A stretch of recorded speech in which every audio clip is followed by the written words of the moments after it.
Encore. Mundo, e se te vens ouvido então ouve o que eu digo. Pessoas sonham grandezas e vivem como cachicos. Pessoas sonham riquezas e vivem como mendigos. Será que esse é o castigo de algo que foi esquecido? Será que é por lembrar de Deus quando estou aflito? Será que é por lembrar de ir atrás de tudo aquilo que quero mas não consigo? Pois homens têm impedido progressos nos meus caminhos. Sou escravo desse destino, mundo. E se te vês uma boca fala... Chama aí, estás bem? Esculturista. Tipo, já. Toma esta aqui. Estava sentando na cadeira do comandante por quê? É para dizer que eu sou showmaker, que o Druxa é organizado, que o Druxa é licenciado. Eu sou um músico, não sou qualquer. Eu tenho casa, obra de 4 quartos, até os cães têm quarto dele. E para dizer que tem quarto suíte, você permite que o quarto suíte é quarto que tem casa de banho lá dentro.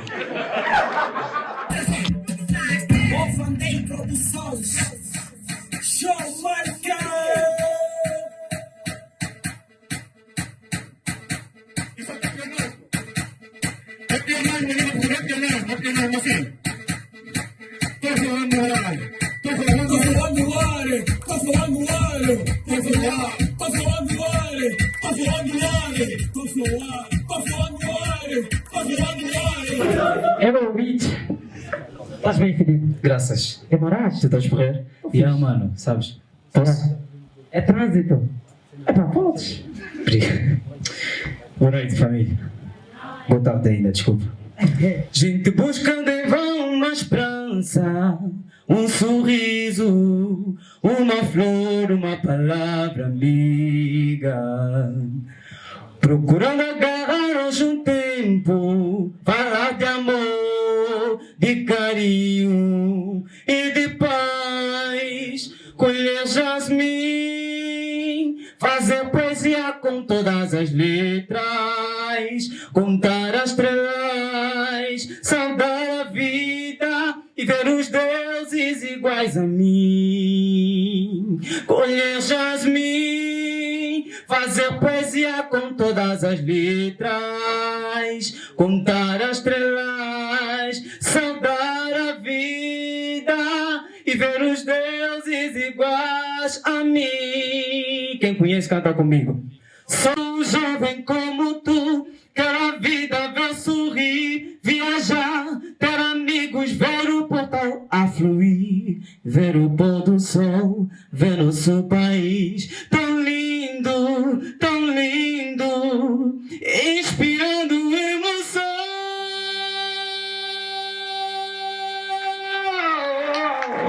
Reis, escritor português.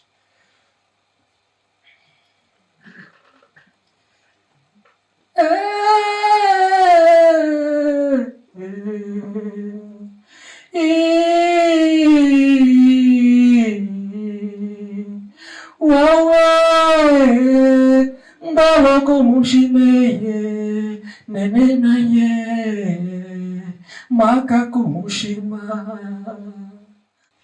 Vem por aqui. Tio velho vem por aqui. Eugênio Manuel vem por aqui. Assim dizem-me alguns com olhos doces, estendendo-lhe os braços e seguros de que seria melhor que eu lhes ouvisse. Quando me dizem vem por aqui, eu olho-os com olhos laços, pois há nos meus sonhos ironias e cansaços. Cruzo os braços, eu nunca vou por aí, eu nunca vou por aí, eu nunca vou por aí. A minha glória é esta: criar desumanidade, não acompanhar ninguém, pois eu vivo com mesmo sem vontade, com que rasguei o ventre da minha mãe. Eu nunca vou por aí, eu nunca vou por aí, eu nunca vou por aí.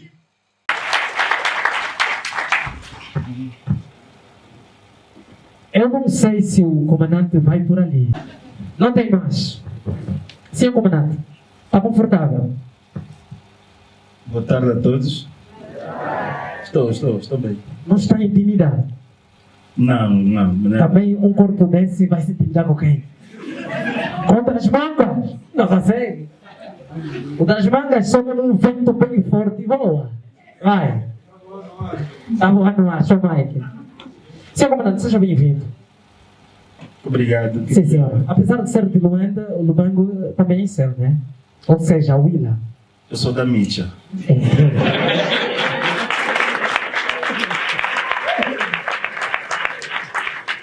Então, o senhor comandante é tudo. E isso é uma ideia que nós temos que lutar para vencer. A Mítia não é o bairro que as pessoas pensam que é. Antes de eu chegar à Willa, quando eu fui informado que vinha trabalhar na Willa, eu fui pesquisando sobre a província. E chamou-me a atenção o que eu lia sobre a Mítia. E a primeira coisa que fiz quando cheguei cá foi visitar a Mítia. Visitei a esquadra, visitei o bairro e fui procurando me inteirar da história da Mítia. E tomei conhecimento que houve algumas questões, alguns homicídios, alguns assaltos. E na verdade o que ficou é a história. Eu posso afirmar, eu nem sei se estou aqui como comandante, estou aqui como quê, mas como comandante eu posso afirmar que a Mítia não é o bairro mais crítico do Lubão.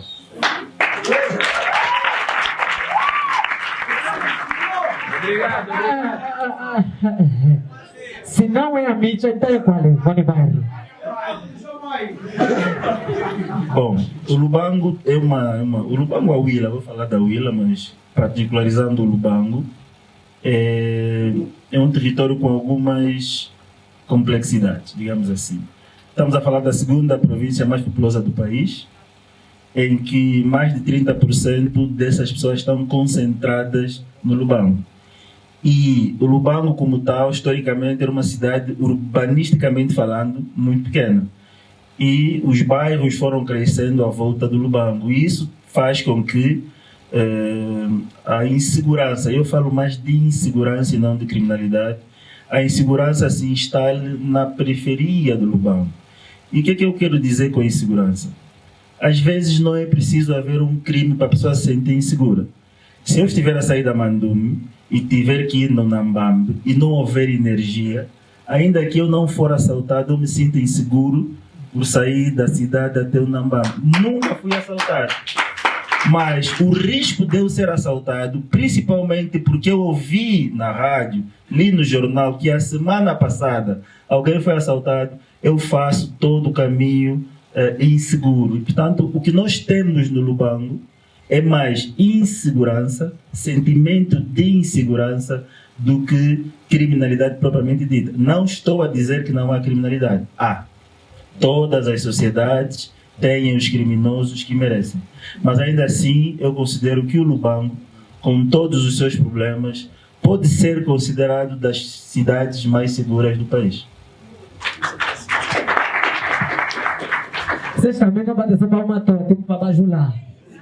Vocês cuidado, aqui já ninguém vai preso, calma. Bom, nós queremos primeiro saber a identidade do senhor comandante, antes de mais, porque tem muita gente aqui a pensar que o comandante é só novinho. É para pronto? É novinho mesmo. Não.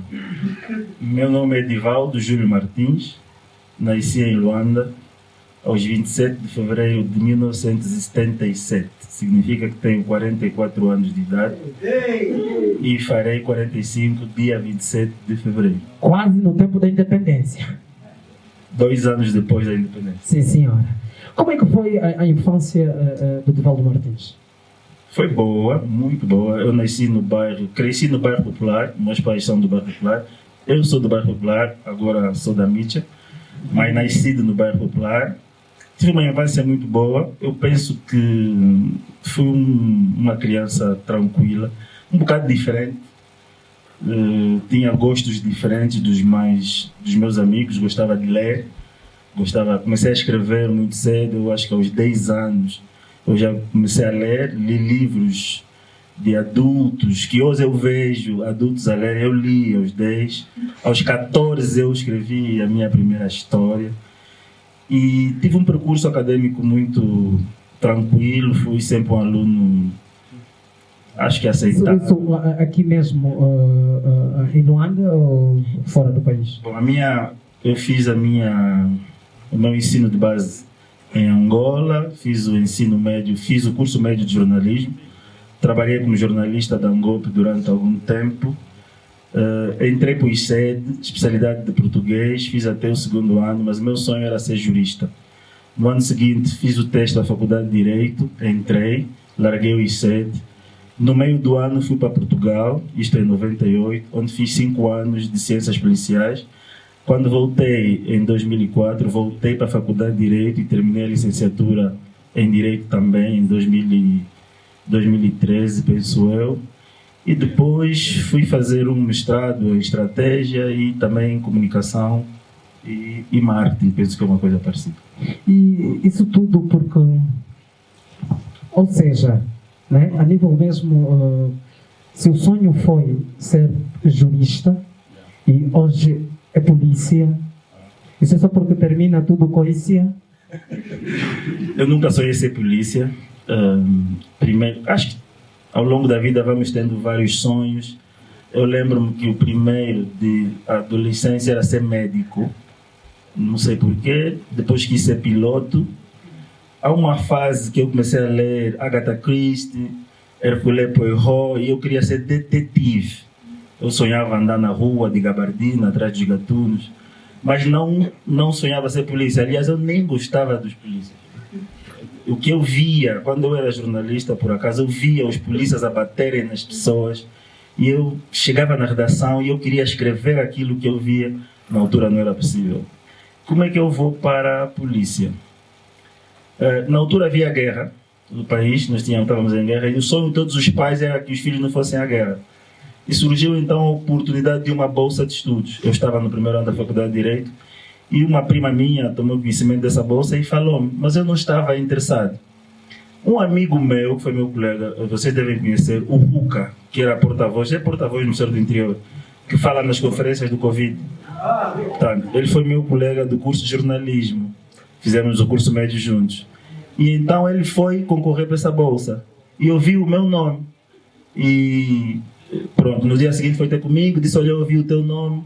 E eu disse, eu não estou interessado. A minha mãe ouviu a conversa e fez uma pressão, lá eu fui, concorri para a bolsa e acabei por ser escolhido. Fui para Portugal em 98 e quando cheguei lá eu só quis voltar, eu só quis sair dali. Era um instituto, uma academia de portões azuis, tinha hora para dormir, hora para acordar, hora para comer, hora para estudar, e eu era grego, eu era um bocado grego. Eu já, antes de ir para Portugal, eu tinha furo na orelha, eu usava corte. E regras não eram uma coisa que eu lidava muito bem. Então, até o 2º ano, eu era um aluno insatisfeito. Eu estudava, mas não queria estar ali no curso de polícia. Tudo mudou no 3º ano, não sei bem o que aconteceu. E desde aquela altura, eu não sonho ser outra coisa que não ser polícia. Sim, senhor. E eu acho que era aproveitar essa oportunidade. Alguém aqui falou do preconceito que existe contra os futuristas. Também existe um preconceito contra os polícias. Mas eu digo, e não digo por acaso, que a polícia é das profissões mais nobres do mundo. Nós somos escolhidos de entre todos para tomar conta de vocês. Como disse há dias um amigo, nós somos o muro azul que cria o equilíbrio entre o caos e a ordem. Sem nós não há sociedade. Sem nós não há equilíbrio social. Cometemos erros, é verdade, somos humanos. Cometemos muitas falhas, mas ainda assim acho que esse estigma, esse preconceito deve acabar. E eu até fico admirado com a presença das pessoas aqui e fico a me perguntar se vieram ver os futuristas ou se vieram falar com o comandante. E quero acreditar que vieram falar com o comandante, porque eu acho que esse é o momento em que nós diminuímos as barreiras entre nós e conseguimos nos aproximar e perceber que sem a farda que nós usamos aqui tem pessoas que todos os dias saem para a rua, haja chuva ou haja sol, para tomar conta de outras pessoas. Não sei se o comandante conhece o Saledi, ele é muito escuro e ele não lida muito bem com preconceito. Como é que o senhor comandante, sendo escuro também? Eu já li a história desse jovem, penso que na vossa página, e acho que fiz um comentário também. Eu cresci muito escuro. Os meus amigos chamam azulão, preto escuro. Mussum. Sim, exatamente, Mussum. E na altura, era pior que agora, na altura havia muito, ainda havia, em Luanda pelo menos, havia uma separação muito grande entre os mais claros e os mais escuros. E eu cresci com esse preconceito. E não sou eu, mas por ser o mais escuro, acho que eu sofria mais. Mas com o tempo eu fui percebendo que eu podia tirar vantagem dessa minha posição. Acabava por me tornar diferente da maioria, e os diferentes às vezes chamam mais atenção. E eu acho que este jovem, o Sanidi, devia tirar proveito, e acho que ele também tira, porque ele faz muitas publicações em que chama atenção para a cor dele, e acho que as pessoas começam a prestar atenção na cor dele, depois começam a ouvir a música dele. E eu acho que já não há motivos para termos preconceitos em relação à cor, sejamos mais escuros ou mais claros. Acho que o que nos define é aquilo que nós somos e fazemos, e não a cor que Deus nos deu para nascer. Seu comandante, diga 2 coisas que alimentam o seu ego.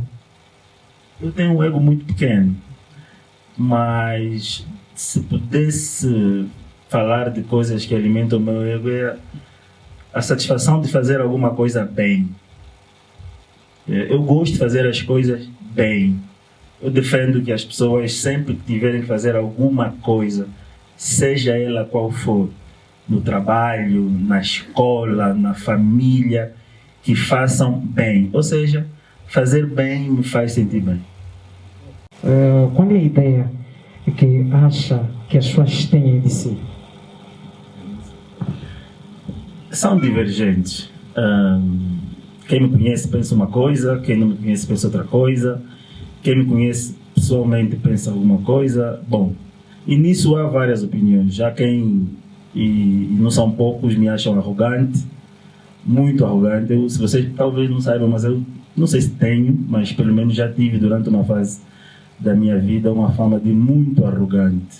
Talvez fosse quando era mais novo. Seu Padre Pedro. Talvez fosse quando era mais novo, quando comecei a trabalhar.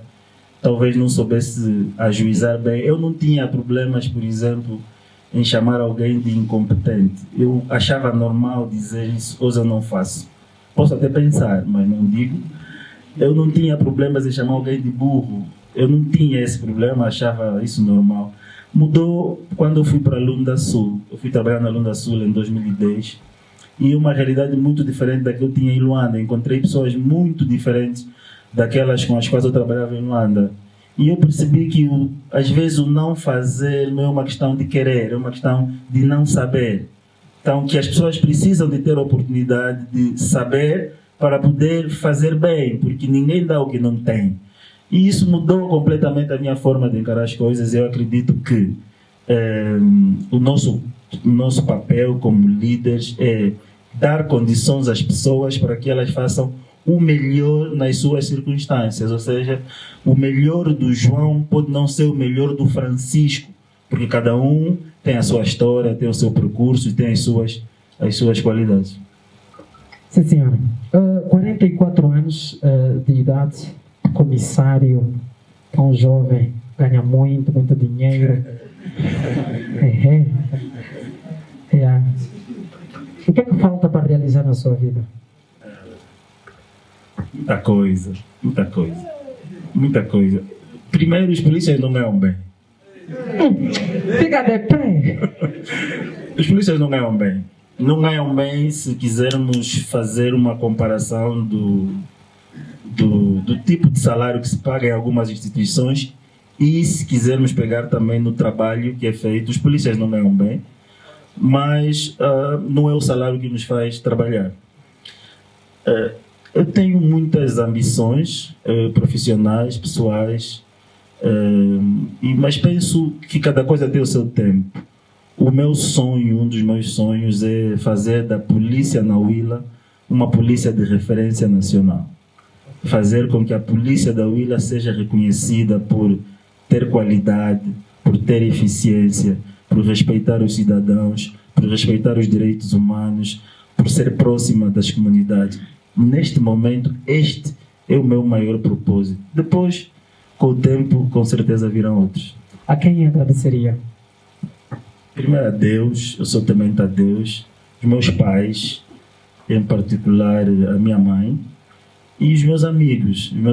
Eu venho de um bairro em que há uma comunidade muito forte e a nossa relação de amizade acabou por também ajudar naquilo que hoje nós somos. O comandante é muito amigável com os seus? Ou é muito próximo dos seus? Meus quem? Os teus amigos? Só com os meus amigos sou muito próximo. Muito. Porque há quem é amigo, mas não é amigo. Não, eu tenho um grupo de amigos. Eu tenho um grupo de amigos, chamam-se os 35.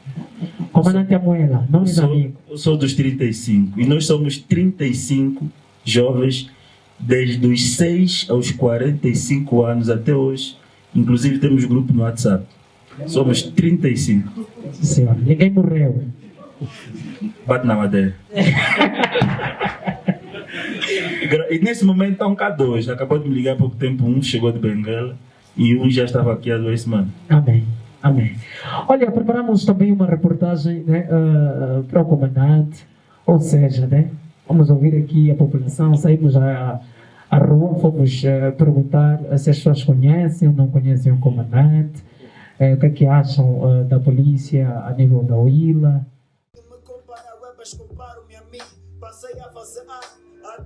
Entre flexões e agachamento. Bom, isso é bom. Do ponto de vista de conhecimento, também nós confirmamos que ele é bom. Bom, hoje estamos aqui para sabermos um pouquinho sobre a polícia na Huila e sobre o Divaldo Martins, que é o comandante provincial. Vamos já perguntar se as pessoas conhecem ou não conhecem quem é o comandante exatamente da Huila. Quente, inteligente, tem tudo e mais alguma coisa. Mas vamos saber das pessoas se conhecem ou não conhecem. Bora lá.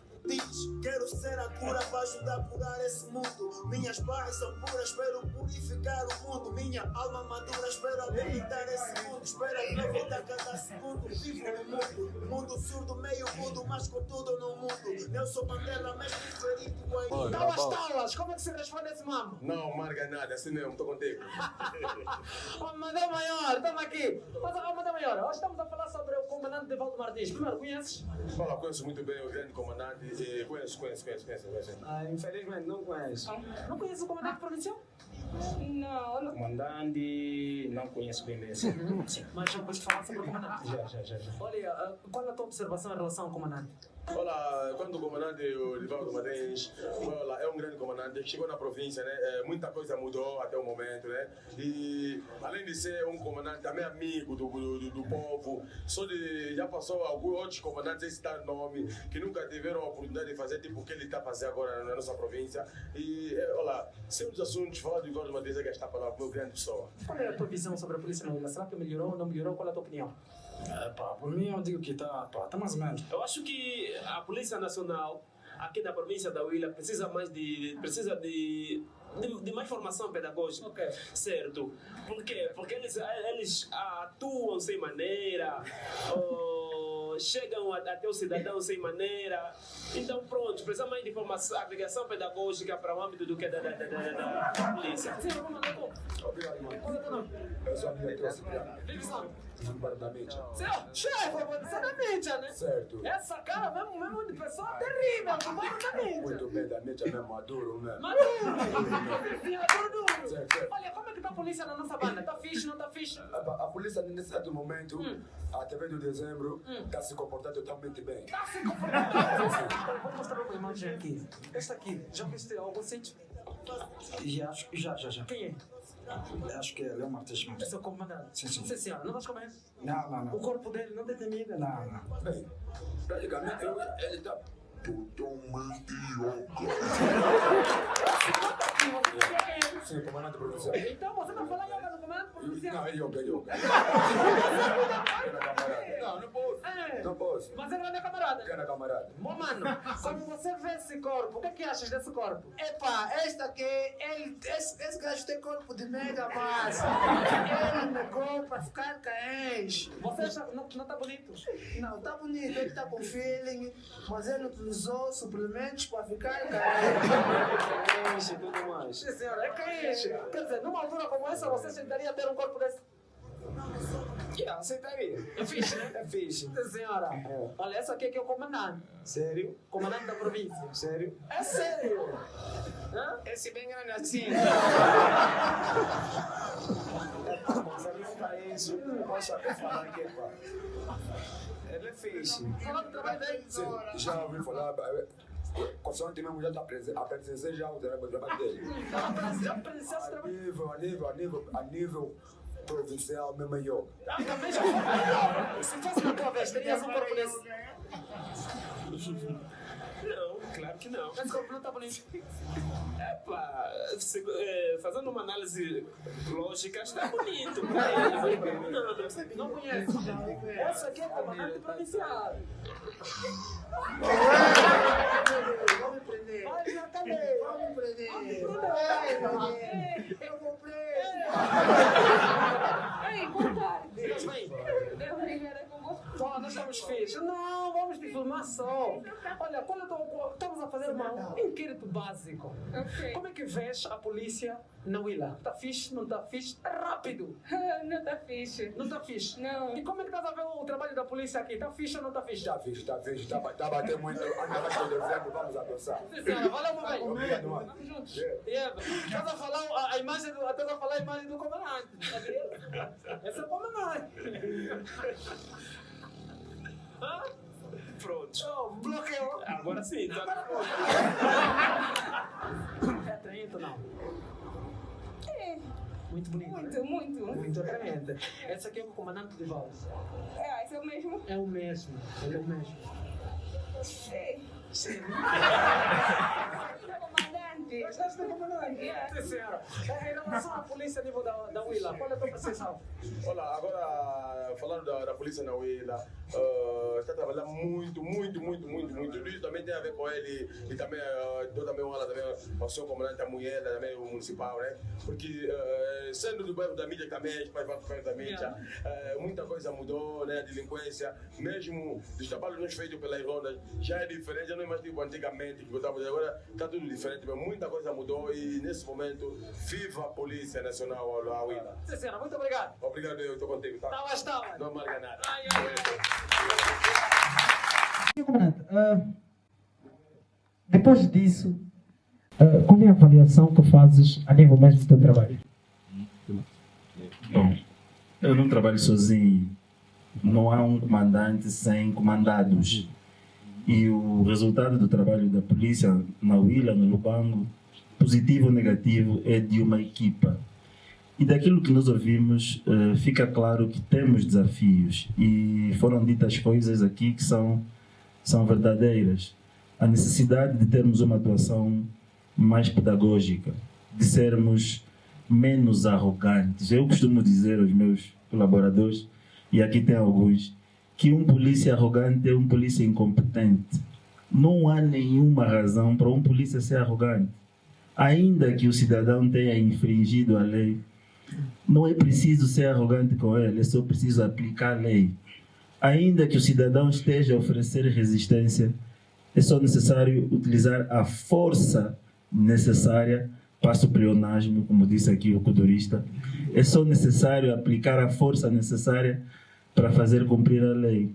E claro, também foram manifestadas aqui preocupações com a segurança. E quando há problemas de segurança, a responsabilidade cai para a polícia. É uma situação que ainda persiste na mente das nossas comunidades, mas eu gostava de aproveitar essa oportunidade também para dizer isso. Não há nenhuma polícia no mundo, chinesa, americana, francesa, que só por si consegue tomar conta da comunidade. Não existe. Não existe. Cada vez mais as polícias devem contar com as comunidades. E aqui, por exemplo, o seu trabalho, o trabalho que está a fazer aqui, é um trabalho que, na verdade, acaba por ter reflexo, porque muitos que estão aqui poderiam estar na rua a fazer coisas erradas. Disse também aqui o nosso amigo kudurista que o kuduro é, sim, um elemento de integração social. O Mwene das Mangas, que está aqui também, acaba por ser um líder comunitário. Muitas vezes é porta-voz da comunidade, trazendo a nós os problemas. Mas muitas vezes também, dentro da comunidade, ele ajuda a resolver problemas que evitam a criminalidade e diminuem a insegurança. E há coisas que a comunidade pode fazer, por exemplo, colocar uma lâmpada. Às vezes uma lâmpada acaba por prevenir mais crimes do que 10 polícias. É um problema de iluminação e é aproveitado pelos delinquentes para fazer assaltos. Se a comunidade se reunir e colocar uma lâmpada, diminui 10 assaltos por dia naquela zona. Então, o que nós temos que ter é ouvidos abertos, ouvir o que a comunidade reclama e cada vez mais trabalharmos para satisfazer aquilo que são as necessidades dessa comunidade e irmos ao encontro daquilo que são as suas demandas. Penso que atividades como essa, eu não sei se o público vai falar, nos ajudam também a ouvir as pessoas com humildade para podermos saber o que as pessoas pensam da nossa polícia e também da segurança das suas comunidades. É isso. Bom, temos mais uma pequena VT em relação a isso. Sim. Só que esta vem da polícia. Vamos continuar, vamos entrar assim também em questões um pouquinho mais... É mentira, estou brincando. Senhor comandante já não olhar esse puto, cuidado. Não me fala mal. Afinal de vocês, só toda conta agora, vou falar na minha dama. Segundo este é fixe. Bom, senhor comandante, sabemos que também teve uma fase que estudou fora do país. A pergunta que lhe faço é, se estudasse cá, em Angola, teríamos o mesmo comandante que temos? Eu acredito que sim. Porque o que a escola nos dá não é uma questão de caráter. A escola nos dá conteúdo acadêmico, científico, conhecimento, mas um comandante não é feito apenas daquilo que aprendeu na escola, é daquilo que consegue aprender na vida. Apesar daquilo que eu aprendi em Portugal, acredito que em Angola nós temos boas escolas. Eu sou formado pela Universidade Agostinho Neto em Direito e é uma boa escola. Aliás, tenho uma experiência, e não sei se é falta de humildade o que eu vou contar, mas eu tive um professor que me disse uma vez: o senhor é um bom aluno em qualquer parte do mundo. E significa que eu seria também um bom aluno em Angola. E, portanto, não creio que ter estudado em Portugal me tenha tornado uma pessoa que eu não podia me ter tornado se estudasse aqui em Angola. E, fruto disso, é que nós temos hoje oficiais formados em Angola, no nosso Instituto Superior, que serão o futuro, eu já posso falar assim, que serão o futuro desta polícia. E são formados em Angola. E aqui no Lubango, comandante Amuiela, comandante Guaia, comandante Lucata. São polícias angolanos formados em Angola que um dia vão ser comandantes provinciais da Huila, comandantes provinciais de Benguela, comandantes provinciais de Luanda, quiçá, e com certeza vão ser bons comandantes. Dizem que a nossa geração não pode falhar. Mas é uma geração que só bebe, já dizia o Matias Damasio. Pouco estuda. O Presidente da República disse que o nosso ensino não tem qualidade. Bom, como é que vamos nos safar disso, a seu ver? Eu acredito no esforço pessoal de cada um. A escola não forma ninguém. A escola te indica um caminho e você vai procurar complementar com o teu esforço pessoal. Aquela pessoa que depende da escola para ter qualidade vai falhar. E eu acredito muito no esforço pessoal. E talvez seja isso que falta. O que falta talvez somos nós jovens percebermos que depende muito mais de nós do que do professor. Depende muito mais do nosso esforço do que aquilo que o professor faz na turma. Depende do que eu faço para além das 6 horas que eu passo na escola. O que eu faço quando saio da escola? Que livros eu leio? Que documentários eu vejo? Qual é a minha atividade? Há alunos que só são estudantes na escola. Mas eu costumo dizer, e inclusive partilho isso com os meus colegas, eu estudo todos os dias da minha vida. Não há um dia que eu passe sem estudar alguma coisa. E não é só coisa de polícia. Eu estudo de polícia, de direito, de política, de saúde. Eu não gosto de ouvir uma coisa que eu não sei. Eu, quando ouço uma palavra que eu não sei, eu procuro no dicionário. Eu não consigo estar no meio. Estavam a falar de Covid, por exemplo, quando o Covid chegou. E eu não entendia o que era o Covid. Eu perdi um tempo da minha vida e eu estudei sobre legislação, estudei sobre formas de transmissão da doença, estudei sobre tratamento e eu hoje consigo ter um conhecimento moderado sobre o Covid. E é esse esforço, é essa mentalidade dos alunos que falta, os alunos perceberem que não são os professores que nos tornam bons estudantes, somos nós que fazemos de nós mesmos bons estudantes. E isso não significa que não possa beber. Eu já bebi, e já bebi muito. Mas como chegar a esse nível? Aqui eu acredito que a família tem um papel preponderante. Eu há pouco tempo disse que agradeço os meus pais. O meu pai trabalhava, não me lembro aonde, mas eu lembro que ele chegava em casa com sacos de livros. Eu não tive uma bicicleta na minha adolescência. A única bicicleta que eu tive foi de um primo que estava estragada, não tinha pneus. Ele recebeu uma nova e deu-me aquela velha e não tinha pneus. E eu e um amigo meu ficávamos a empurrar-nos com aquela bicicleta. Não tive uma bola. Tive uma que depois um caminhão arrebentou. Mas tive muitos livros. Muitos livros. E eu hoje faço questão de na minha casa ter livros. Meus filhos quando acordam, ainda que eles não leiam, eles têm que olhar livro na prateleira. O livro não pode ser um objeto estranho. O livro tem que ser um objeto comum. Nós temos que fazer do livro uma coisa normal dentro das nossas casas. Mas quando a gente vai às casas hoje, da estante, tiraram os livros e meteram garrafas de whisky. Tiraram os livros e meteram garrafas de champanhe.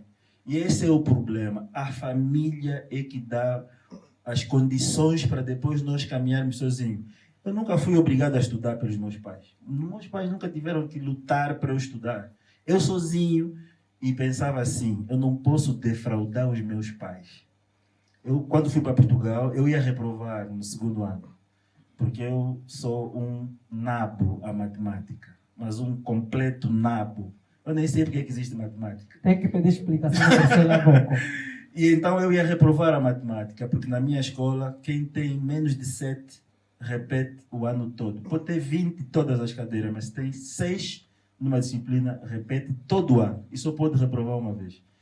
E eu tive que aprender matemática num único semestre. E não foi preciso o meu pai, não foi preciso a minha mãe, foi a minha consciência de que eu não vim aqui para falhar. Eu vim aqui e tenho que voltar para Portugal com o meu canudo.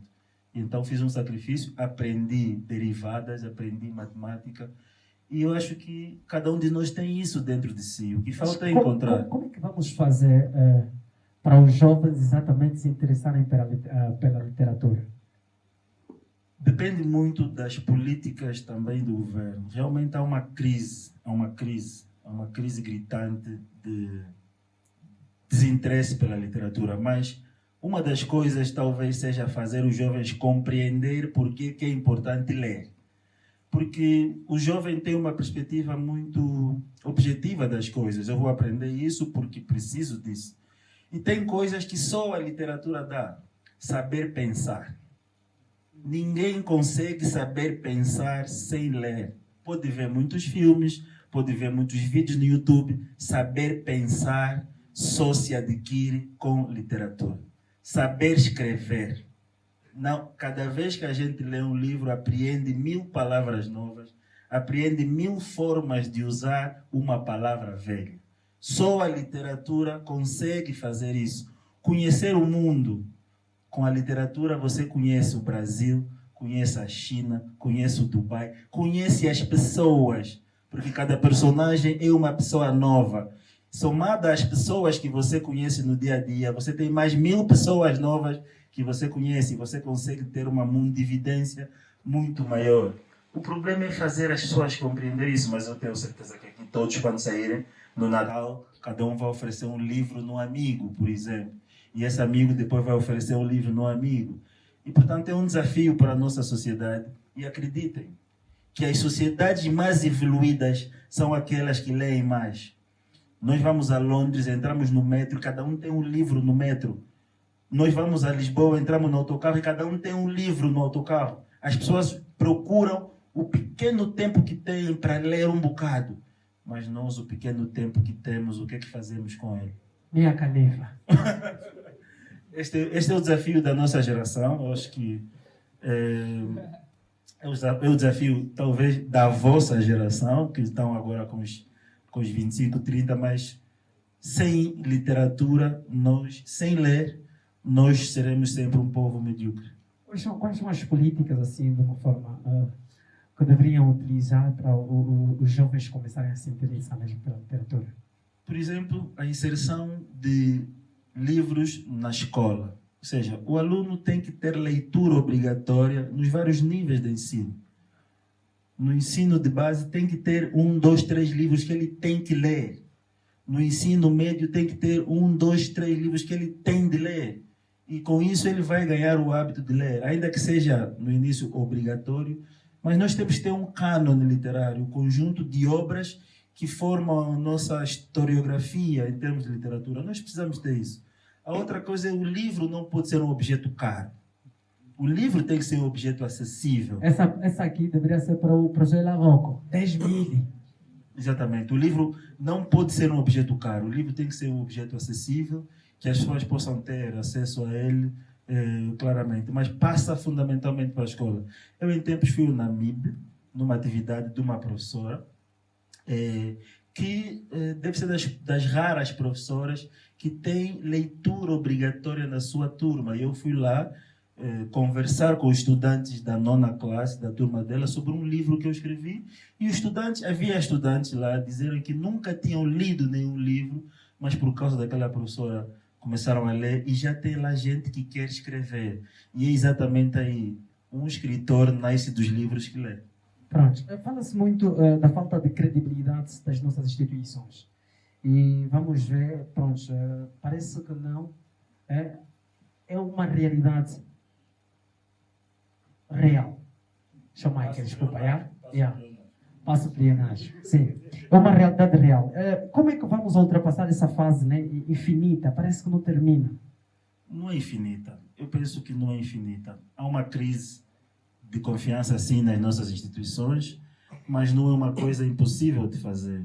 É possível nós fazermos as pessoas confiarem na polícia desde que haja comprometimento das lideranças com isto. Ou seja, eu, como comandante provincial, tenho que ter compromisso no sentido de fazer com que as pessoas acreditem na minha instituição. Por quê? Porque o sucesso da minha missão depende muito da confiança que os cidadãos têm. Quanto melhor for a confiança entre a polícia e o cidadão, mais facilmente eu consigo fazer o meu trabalho. Então, não é uma coisa impossível. E o país está num processo de transformação com o surgimento de novas lideranças e lideranças novas. Esta aqui é a grande questão. Não só novas lideranças, mas lideranças novas. E estes novos líderes têm o desafio e a responsabilidade de trazer diferença. Eu costumo dizer aos jovens comandantes da polícia da Huila que não adianta vocês serem comandantes novos com hábitos velhos. Se vocês forem comandantes novos com hábitos velhos, preferem buscar os velhos porque até têm mais experiência do que vocês. Para nós, e quando nós escolhemos jovens, é para trazerem coisas novas, positivas, que tragam mudança e transformem a nossa realidade. Portanto, começa também por aí. Sim, senhora. Como é que o Divaldo Martins vê a cultura da crítica? Crítica literária ou a crítica... Não, crítica. É um desafio. Nós não estamos habituados a ouvir críticas. Não estamos. Quer como pessoas, quer como instituições. Mas vocês fizeram aqui uma experiência que é saudável e é positiva. Se nós não formos sensíveis àquilo que ouvimos, nunca saberemos se estamos no caminho certo. E então, uma das coisas que as instituições... Aliás, o comandante Amiela até parece que tem uma iniciativa que vai lançar nos próximos tempos, é ter um livro de sugestões e reclamações nas unidades policiais, para que o cidadão, depois de ser atendido, possa depositar a sua opinião naquele livro de reclamações sobre como foi atendido pela polícia, se foi atendido com educação, se foi atendido com profissionalismo, se foi atendido com a rapidez que ele esperava. E não é apenas um depósito de críticas. Aquilo depois tem que ser tirado, estudado, avaliado e deve servir para nós mudarmos aquilo que estamos a fazer. Dentro mesmo da crítica, tem uma frase que foi muito polêmica. Pronto, eu penso que todo mundo que está aqui conhece essa frase porque foi muito debatida. Sem querer chocar, sem nada. Se a igreja ainda não conseguiu acabar com o pecador e os pecados, não podemos pensar numa segurança pública ideal. Bom, o que eu penso que Sua Excelência Comandante-Geral quis dizer quando disse isso é que não há sociedade sem crime. E a polícia não deve ser julgada pela quantidade de crimes que ocorrem numa sociedade. Porque a quantidade de crimes que ocorrem numa sociedade é mais responsabilidade da própria sociedade do que da polícia. Por quê? A questão que se coloca é por que as pessoas roubam? As pessoas não roubam porque não há polícia na rua. As pessoas roubam porque não têm comida, por exemplo. Não é porque não há polícia na rua que as pessoas roubam. Ou seja, em teoria, se as pessoas tiverem as condições sociais ideais, se as pessoas tiverem as condições de saúde, se as pessoas tiverem educação, ainda que não haja polícia na rua, as pessoas não vão roubar. E o que o comandante quis, na verdade, dizer é que nós temos que partilhar as nossas responsabilidades. E cada um tem um papel nessa partilha de responsabilidade. A polícia tem a sua, mas a igreja também tem a sua. E como disse ele na frase, a igreja não acabou com os pecados no mundo. Mas não é por isso que nós vamos dizer que a igreja não está a fazer o seu trabalho. Portanto, o trabalho da igreja é um trabalho contínuo, com vista a atingir esse objetivo, como também é o trabalho da polícia. Estão muito calmos vocês. Estão a ouvir, né? Se aula do... Bom, vamos ter um momento aí de imagens para o senhor comandante comentar.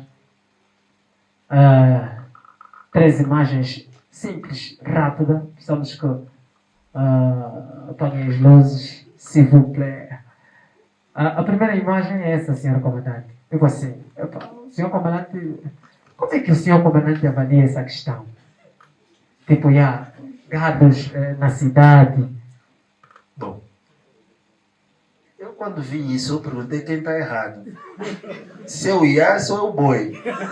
Porque se calhar o Ias é que está no lugar errado. Porque antes de haver aqui Iasses, isso era uma terra de pasto. Isso era uma terra de pasto. E na verdade o que essa imagem sugere é que nós temos que conviver. Não tem como. Nós não vamos excluir os bois da nossa vida. Temos que criar regras, caminhos para decidir onde passam os bois, onde passam os carros, mas, muito honestamente falando, isso não me choca. Se você for à Holanda, você vê isso claramente. Sim, se você for à Holanda, você vê os bois andarem na cidade. Agora, tem que haver regras.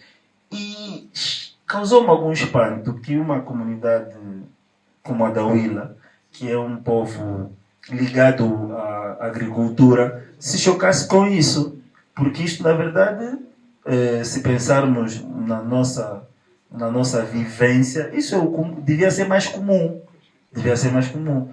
Mas o que essa imagem me sugere é que nós temos que conviver. Homens, animais, carros, todos temos que conviver dentro das regras. Talvez o que falta aí é a regra. Quem é que está errado? Agora eu faço a pergunta. Quem está errado? É o pastor. Ok. Em direito nós dizemos que só é proibido aquilo que a lei diz.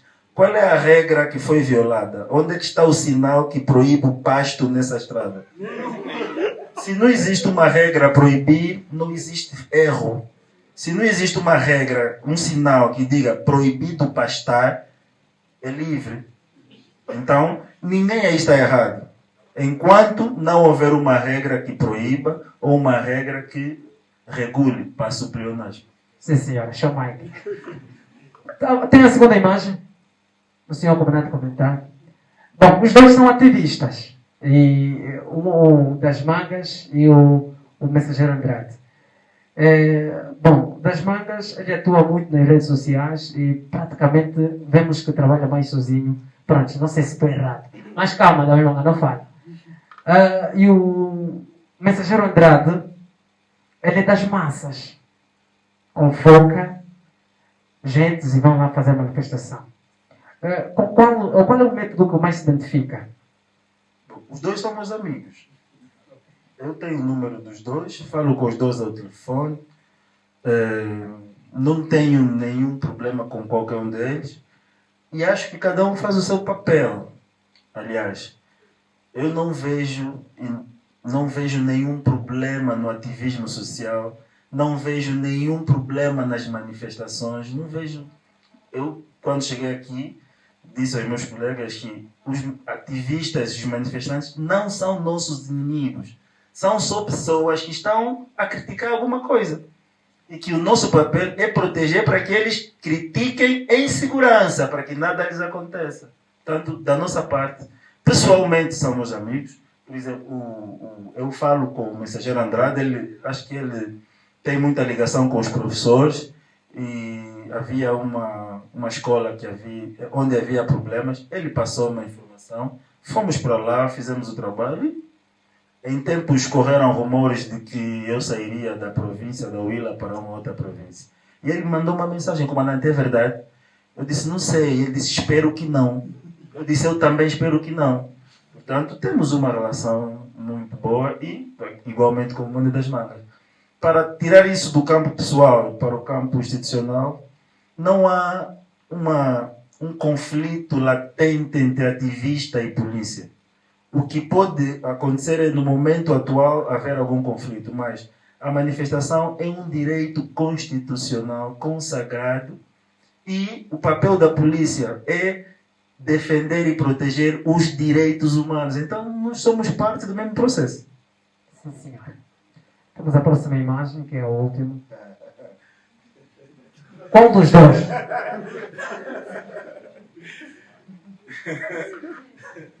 Temos aí pronto, muito manguito. Toda hora. Temos aí Vidas de Areia, ou seja, livros. Depende. Qual dos dois? Depende. Depende do que, senhor comandante? Cada um tem o seu papel. Mente sã e corpo sã. Uma mente sã num corpo são. Ou seja, os ferros não são úteis num corpo ou numa mente bruta, e a mente também não é suficiente num corpo fraco. Então nós temos que trabalhar espírito e corpo. Eu acho que essa imagem representa o equilíbrio que nós devemos procurar. Devemos ter saúde, procurando ter uma atividade física regular, e eu faço, mas também devemos cultivar a nossa mente. Portanto, acho que quem conseguir cultivar o seu físico e cultivar a sua mente, consegue atingir um certo equilíbrio. Mas eu gostaria de aproveitar uma oportunidade para dizer uma coisa aqui, que tem a ver com o exercício da atividade física e o uso de esteroides anabolizantes. Hoje em dia existe a ideia de que todo mundo que faz atividade física em ginásio de musculação usa anabolizantes. Eu faço musculação desde os meus 14 anos. E nunca na vida usei anabolizantes. Aliás, sou absolutamente contra anabolizantes. Não há benefício nenhum em usar anabolizantes, principalmente para aquelas pessoas que fazem musculação para fins estéticos. Não vão ganhar dinheiro com isso.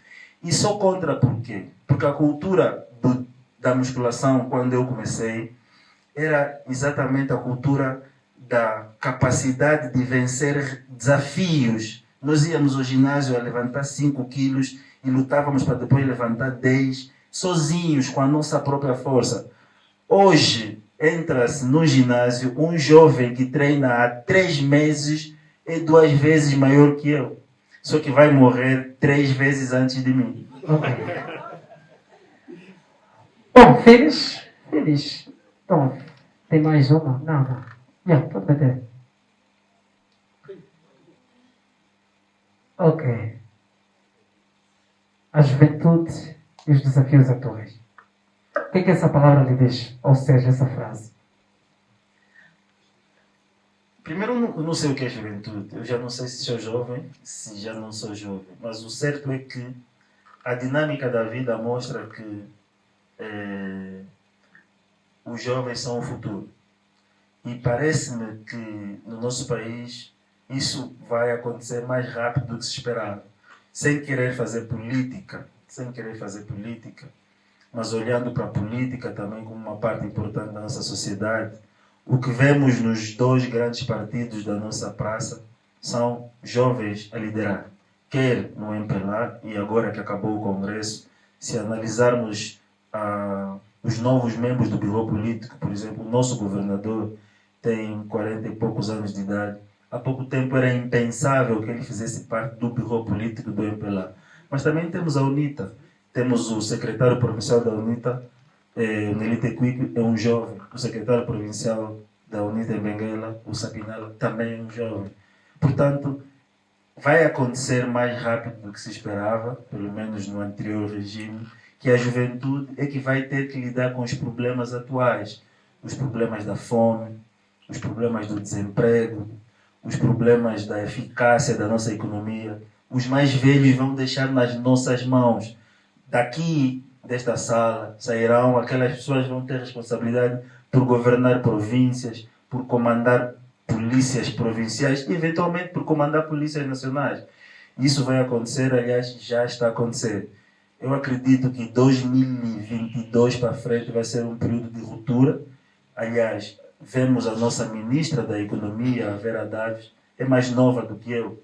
O ministro de Estado, chefe da Casa Civil, é mais novo do que eu. O ministro do MAT é mais novo do que eu. O ministro das Telecomunicações deve ser da minha idade. Portanto, o governador da Lunda Sul deve ter 39 anos de idade ou menos. O governador agora do Quando Cubambo também deve ser da minha idade ou mais novo do que eu. Portanto, cada vez mais vamos ter a juventude não só a reclamar, mas a ter que trazer soluções para os problemas do nosso país. Vamos começar com as questões. Alguém? Não dá, faz as obras.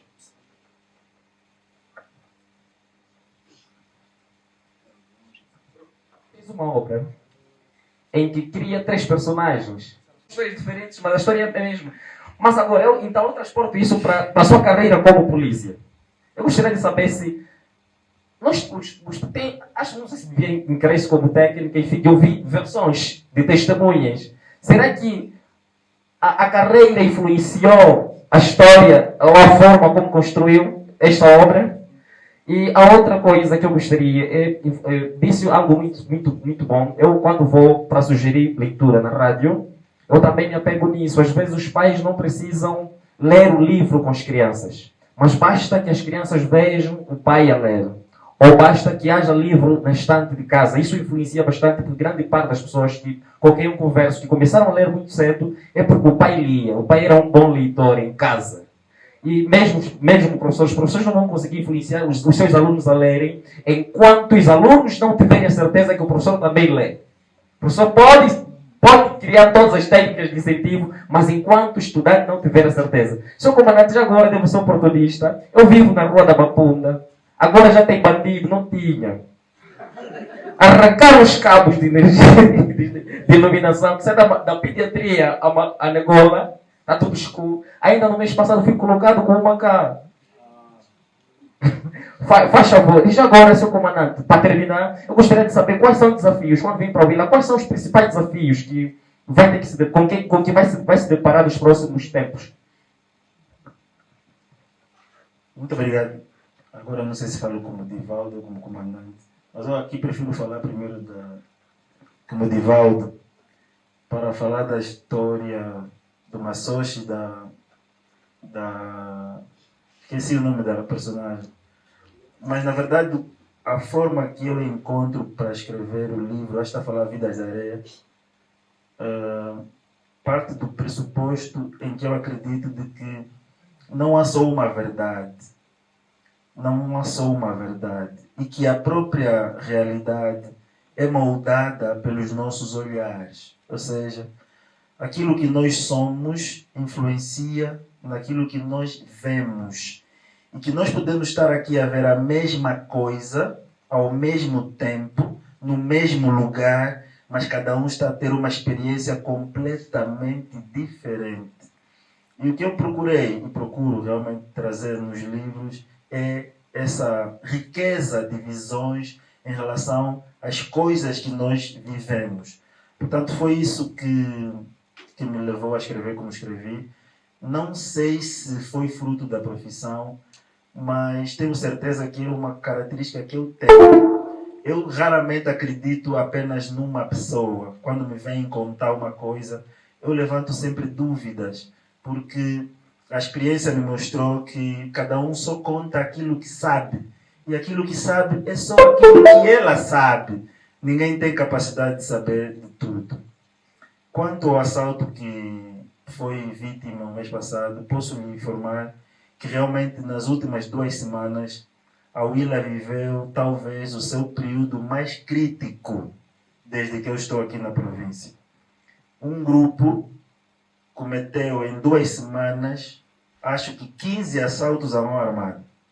Aquilo foi uma coisa completamente anormal. Graças a Deus vocês não se aperceberam e nós já resolvemos o problema.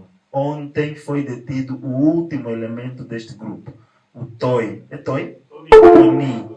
É um elemento que fugiu de Luanda com mais outros elementos. Uns foram para o Namibe e ele ficou aqui. Juntou-se a um grupo da Arimba e em 15 dias eles fizeram cerca de 15 assaltos à mão armada. Assaltaram um militar no Choco, roubaram um Chevrolet, e é uma coisa que não existe na Willa, roubo de viatura. Roubaram um Chevrolet, pintaram o Chevrolet de preto e dia sim, dia também faziam assaltos, tiravam as pessoas dos carros, tiravam os multicaixas, retinham as pessoas, levavam alguém para o multicaixa e levantaram o dinheiro. Tirou o sono da Polícia Nacional, tirou o nosso sono, mas nos ensinou uma grande lição, que é que nós somos capazes de prender os bandidos. E todos eles, nesse momento, estão presos. Na terça-feira vai ser feita uma reconstituição. Estão presos cerca de 6 elementos. As suas armas, a AKM que lhe apontaram, também já está apreendida. E mais uma pistola, penso que é Star ou Makarov. Portanto, e acredito que nos próximos tempos não teremos mais, pelo menos com a dimensão que tivemos nas últimas 2 semanas. E nós até postamos nas redes sociais o indivíduo que estava a ser procurado. Aquele indivíduo foi apanhado ontem. Um grande trabalho da polícia do Lubango, foi apanhado no Jau, a ser levado por um amigo. Eu acredito que eles queriam atingir a um pata para depois fugir para o Namibe, porque pelo Lubango eles já estavam todos cercados. E aqui queremos também aproveitar e agradecer a colaboração dos cidadãos que nos deram informações muito valiosas. Boa noite, chamo Alberto Adriano. Primeiro, elogiar a iniciativa. Creio que não é fácil estar nessa posição, e a coragem do senhor comandante em vir aqui falar com essa juventude. Penso que o diálogo, por si só, como disse o comandante, resolve muitas situações. Pronto, tenho 3 questões. Uma já foi ultrapassada, que tem que ver com a obra, acho que é Pétalas de Rosa ou qualquer coisa assim. Sim, Pedaços de Vida. Eu não percebi relativamente os personagens maçons e outros elementos. A outra questão é, eu penso que o senhor comandante, pelo percurso, pela dimensão, é uma pessoa privilegiada do ponto de vista da perspectiva do nosso contexto social. Eu gostaria de saber que opinião tem, ou como encara, ou como caracteriza a juventude atual, em função da dimensão do senhor comandante.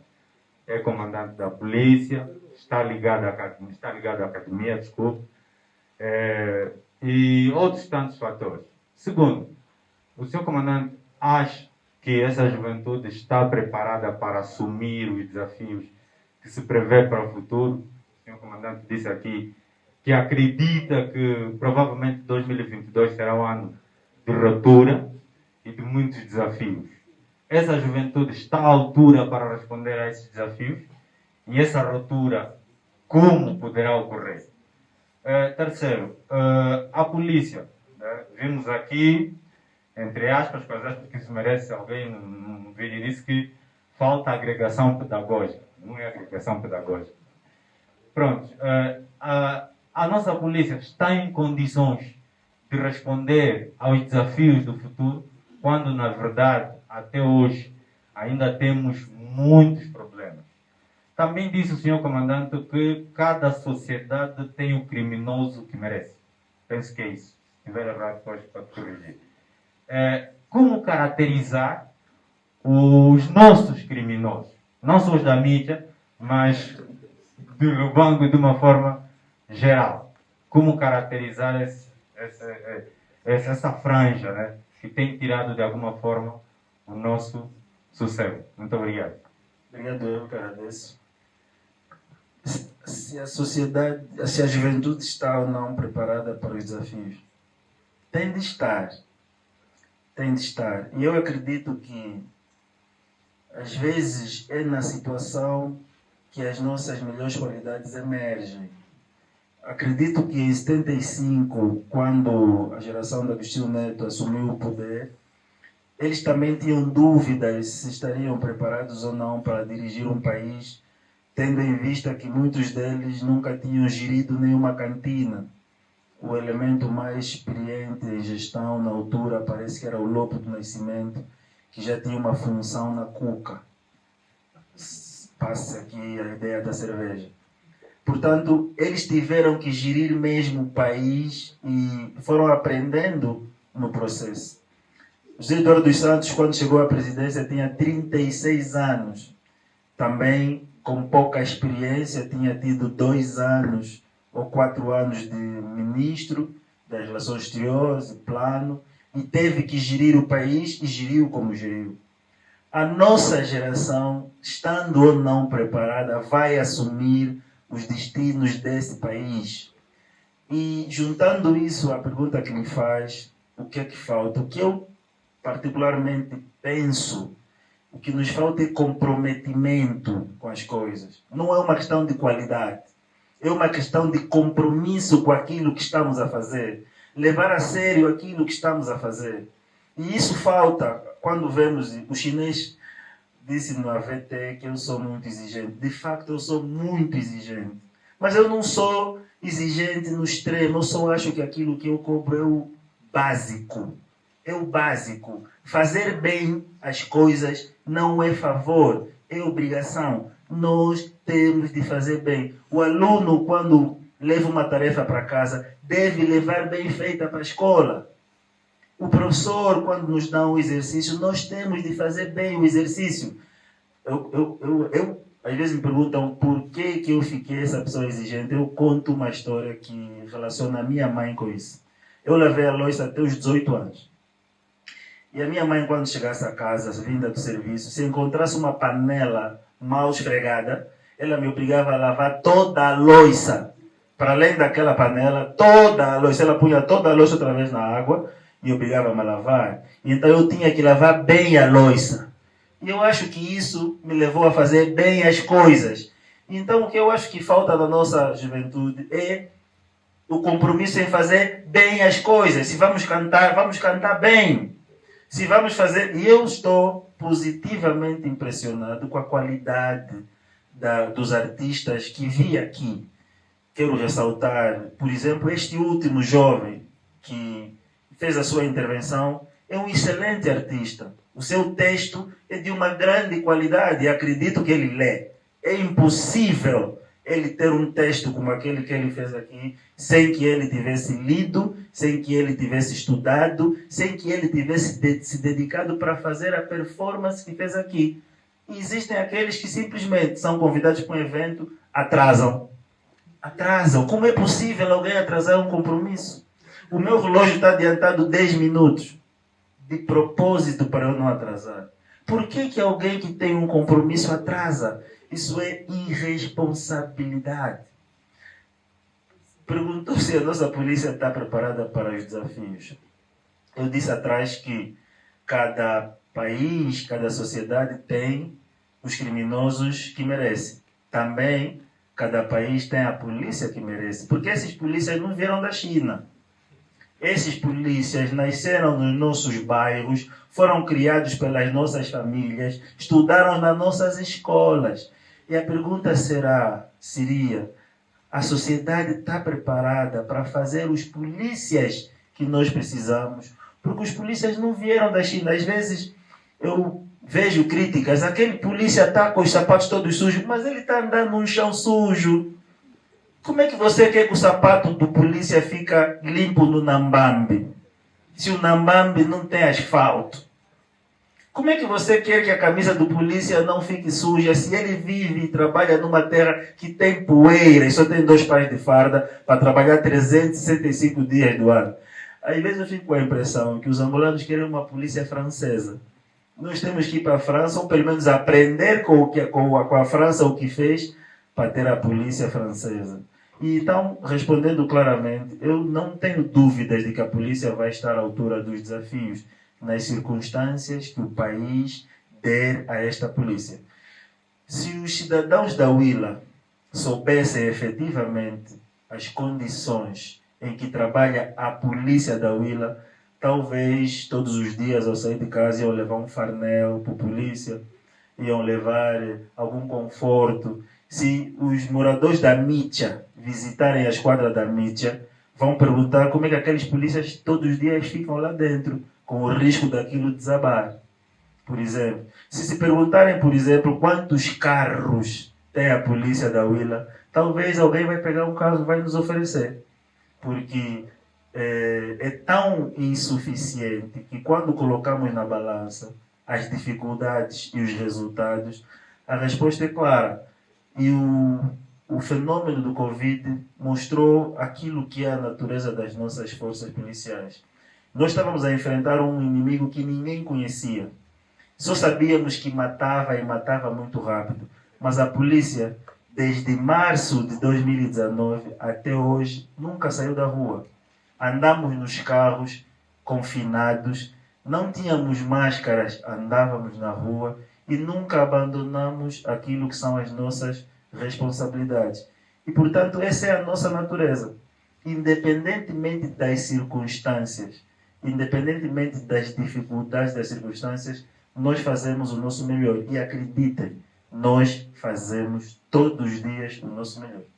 Eu me lembro que eu até, para vocês terem uma minha noção, eu precisava fazer consulta de neurologia no princípio, precisava fazer consulta de neurologia.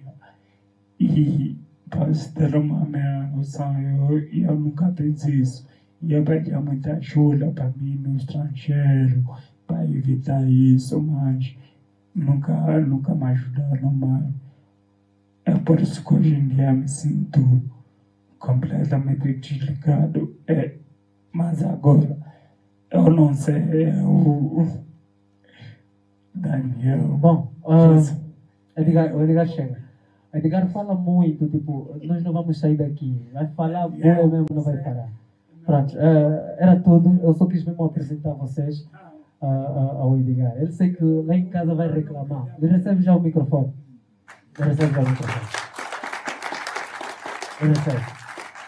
Pode sentar. Bom, praticamente estamos a terminar assim a nossa atividade. Foi um privilégio muito bom. Meu kit, não sei onde é que está. Foi um privilégio muito bom estar aqui convosco. Queria desejar algumas palavras ao Edgar, porque é uma situação que me comoveu muito, bro. Eu gostaria muito de desejar algo mais do que força. Gostaria muito de fazer alguma coisa pela tua situação. Mas, por favor, peço de coração, mano. Tipo, não te sintas acabado. Enquanto haver vida, haverá sempre esperança, bro. Do fundo do meu coração, sabe? É assim. Olha ora, olha agora. O que é que te faz dormir fora da hora? Não te faz feliz, chora agora. Não é lugar para ti, se move agora. É porque a tua fé já não é crente. É porque a tua vida não é para sempre. É porque que o rico já não vende. Na época que a freira já namora.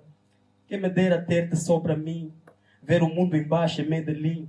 Vamos dar uma volta num segundo. Só para ver se torna isso infinito. Se o princípio não for bom para ti. Vamos dar uma volta em Gênesis. Se a tua fé é fraca, a culpa não é do pastor, do sorriso lindo. Então chora.